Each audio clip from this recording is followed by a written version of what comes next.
ما اگر در 2-3 روز آینده آمریکایی‌ها جنگ رو ادامه بدن وارد ইরানের ক্ষমতার কেন্দ্রকে ঘিরে নতুন করে তৈরি হয়েছে রহস্যের ঘন কুয়াশা। দেশটির নতুন সর্বোচ্চ নেতা মুস্তাফা খামেনিকে নিয়ে একের পর এক জল্পনা ছড়িয়ে পড়ছে আন্তর্জাতিক অঙ্গনে।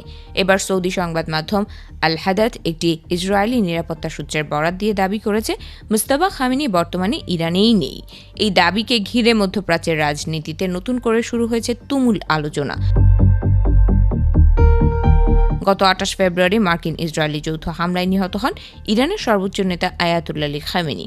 সেই ঘটনার পর দেশটির নতুন সর্বোচ্চ নেতা হিসেবে ঘোষণা করা হয় তার ছেলে মুস্তাফা খামেনিকে, কিন্তু দায়িত্ব গ্রহণের পর থেকেই তিনি জনসমক্ষে একবারও হাজির হননি। ফলে তার অবস্থান ও কার্যক্রম নিয়ে ধোঁয়াশা আরও ঘনীভূত হয়েছে। আল হাদায়াতের প্রতিবেদনে দাবি করা হয়েছে মুস্তাফা খামেনির নামে যেসব লিখিত বিবৃতি প্রকাশ করা হচ্ছে সেগুলো তিনি নিজে লিখছেন না, বরং ইরানি গার্ড বাহিনীর নতুন প্রধান আহমেদ ওয়াহিদি এবং বাহিনীর আরও কয়েকজন শীর্ষ কর্মকর্তা সেসব বার্তা প্রস্তুত করছেন, যদিও এই দাবির পক্ষে কোনো স্বাধীন বা নিরপেক্ষ প্রমাণ উপস্থাপন করা হয়নি। প্রতিবেদনটিতে আরও বলা হয়েছে ইরানের অভ্যন্তরে ক্ষমতার দ্বন্দ্ব এখন নাকি চরম পর্যায়ে পৌঁছেছে। ইসরায়েলি নিরাপত্তা সূত্রের দাবি শাসক গোষ্ঠীর ভেতরের এই বিভাজন এতটাই গভীর যে তা আইআরজিসির ভবিষ্যৎ অস্তিত্বকেও হুমকির মুখে ফেলতে পারে। তবে এ বিষয়ে ইরান সরকার বা আইআরজিসির পক্ষ থেকে এখনও কোনো আনুষ্ঠানিক মন্তব্য আসেনি। একই সূত্র আরও দাবি করেছে তেহরান যদি ভবিষ্যতে ইসরায়েলের বিরুদ্ধে সামরিক পদক্ষেপও নেয় তবুও যুক্তরাষ্ট্র চাইছে না যে ইসরায়েল পাল্টা হামলায় সরাসরি অংশ নিক। এই বক্তব্য স্বাধীনভাবে যাচাই করা সম্ভব হয়নি, ফলে আন্তর্জাতিক পর্যবেক্ষকদের অনেকেই এই সব তথ্যকে সতর্কতার সঙ্গে বিবেচনা করার পরামর্শ দিচ্ছেন। এদিকে মুস্তাফা খামেনির দীর্ঘ অনুপস্থিতি নিয়ে পশ্চিমা বিভিন্ন সংবাদ মাধ্যমেও নানা বিশ্লেষণ প্রকাশিত হচ্ছে। তাদের দাবি চলমান যুদ্ধ ও রাজনৈতিক সংকটের মধ্যে তেহরানের ক্ষমতার কেন্দ্রেই মতবিরোধ তৈরি হয়েছে।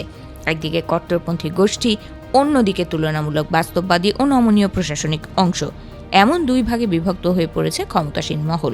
সিএনএনের এক প্রতিবেদনে বলা হয়েছে ওয়াশিংটনের সঙ্গে 14 দফার কূটনৈতিক চুক্তি স্বাক্ষরের পর থেকেই কট্টরপন্থীদের মধ্যে অসন্তোষ দ্রুত বাড়ছে।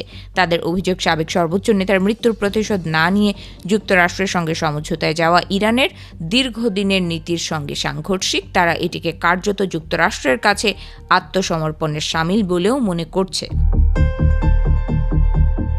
আরও বিস্ময়কর বিষয় হলো কট্টরপন্থীদের একটি অংশের দাবি এই চুক্তি বর্তমানে সর্বোচ্চ নেতা মুস্তাফা খামেনির নির্দেশনারও পরিপন্থী। ফলে প্রশ্ন উঠছে, সত্যিই কি ইরানের ক্ষমতার কেন্দ্র এখন বিভক্ত, নাকি এটি কেবল তথ্যযুদ্ধের অংশ? এই মুহূর্তে এসব দাবির স্বাধীন যাচাই সম্ভব না হলেও মুস্তাফা খামেনির রহস্যময় অনুপস্থিতি এবং পরস্পর বিরোধী তথ্য মধ্যপ্রাচ্যের রাজনীতিকে আরও অনিশ্চয়তার দিকে ঠেলে দিচ্ছে।